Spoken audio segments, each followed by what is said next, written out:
ചുറ്റും സ്ഥലം കാണും, പക്ഷെ ആരും മാറില്ല. അതുകൊണ്ട് നമുക്ക് കല്യാണക്കാരെ കയറ്റി വിടണ്ടേ മുകളിലോട്ട്. എന്റെ ഒരു ടെൻഷനില്ല. വീട്ടുകാരൊക്കെ പുറകിലായിപ്പോയാ. അടുത്ത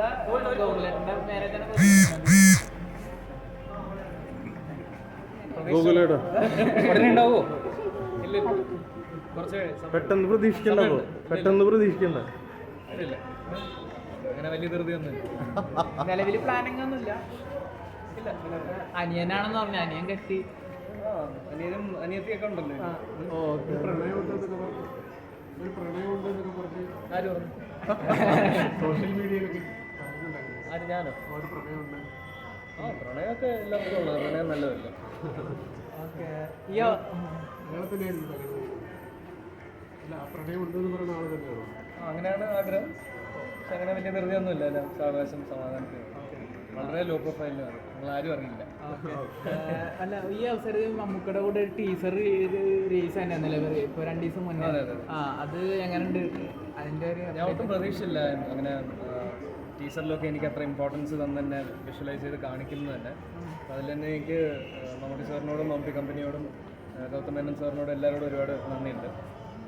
ഭയങ്കര മെമ്മറബിൾ എക്സ്പീരിയൻസ് ആയിരുന്നു. ഇതുപോലൊരു ലെജൻഡറി വെറ്ററൻ യങ്സ്റ്ററിൻ്റെ കൂടെ വർക്ക് ചെയ്യാനായിട്ട് ഭയങ്കര ഒരു വേറിട്ട അനുഭവം തന്നെയായിരുന്നു കൂടെ വർക്ക് ചെയ്യാന്നുള്ളത്. അപ്പോൾ ഒരുപാട് ഒന്നും പഠിപ്പിച്ച് തരാതെ തന്നെ നമ്മൾ കുറേ പഠിക്കാനായിട്ടൊക്കെ നമുക്ക് സാധിക്കുന്ന പോലത്തെ ഒരു യൂണിവേഴ്സിറ്റിയുടെ കൂടെ ആയിരുന്നു 10-25 ദിവസം വർക്ക് ചെയ്യാനായിട്ട് സാധിച്ചത്. അപ്പോൾ അതിൻ്റെ ഒരുപാട് സന്തോഷമുണ്ട്.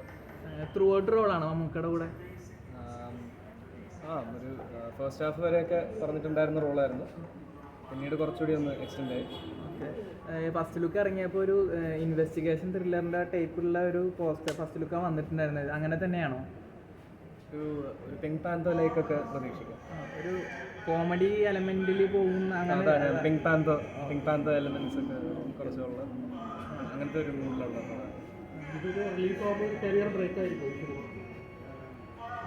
ആയിരിക്കാം, അറിയില്ല. എല്ലാ മൂവിയും ചെയ്യുമ്പോഴും അതൊരു നല്ലൊരു ബ്രേക്ക് തരണമെന്ന് ആഗ്രഹിച്ച് തന്നെയാണ് ചെയ്യുന്നത്. പല മൂവീസും പല ക്രിറ്റിസിസം, സീനിയേഴ്സിൻ്റെ തന്നെ പല മൂവീസും പല ക്രിറ്റിസിസം സോഷ്യൽ മീഡിയയിലൊക്കെ കേൾക്കുമ്പോൾ ഞാൻ ആലോചിക്കും, ആരും മനഃപൂർവ്വം ഒരു മോശം സിനിമ ചെയ്യാൻ വേണ്ടിയിട്ടില്ല.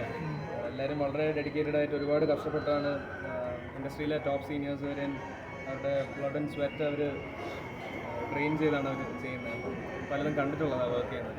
പക്ഷേ അതിനെ കിട്ടുന്ന ചിലപ്പം അമിതമായ പ്രതീക്ഷയായിരിക്കാം, അല്ലെങ്കിൽ ഉദ്ദേശിച്ച പോലെ ചിലപ്പോൾ വന്നിട്ടില്ല എന്നുള്ളൊരു കാരണം കൊണ്ടും ആവാം. പക്ഷേ ഒരു ലെവലിന് മുകളിൽ ക്രിറ്റിസിസം വരുമ്പോൾ അത് ഭയങ്കര ഡിസാർട്ടനിങ് ആയിട്ട് ഫീൽ ചെയ്യും എനിക്ക് പേഴ്സണലി. എൻ്റെ ഫിലിം അല്ലെങ്കിലും വേറൊരു ഫിലിമിൻ്റെ ക്രിറ്റിസിസം കാണുമ്പോൾ നമുക്ക് ഭയങ്കര ഡിസാർട്ടനിങ് ആയിട്ട് ഫീൽ ചെയ്യുന്നുണ്ട്.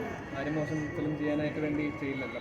എല്ലാവരും വളരെ നന്നാവാൻ വേണ്ടി മാത്രം കഷ്ടപ്പെട്ട് ഒരുപാട് ഹൺഡ്രഡ്സ് ഓഫ് ആൾക്കാരുടെ ബ്ലഡും സ്വെറ്റാണല്ലോ. ഗൗതം സാറിൻ്റെ ഒരു വേറിട്ടൊരു ഡയറക്ഷൻ ആവാൻ ചാൻസ് ഉണ്ട് അത്, കാരണം ടീച്ചർ കണ്ടപ്പോൾ അങ്ങനെ ഒരു ഫീൽ തോന്നി.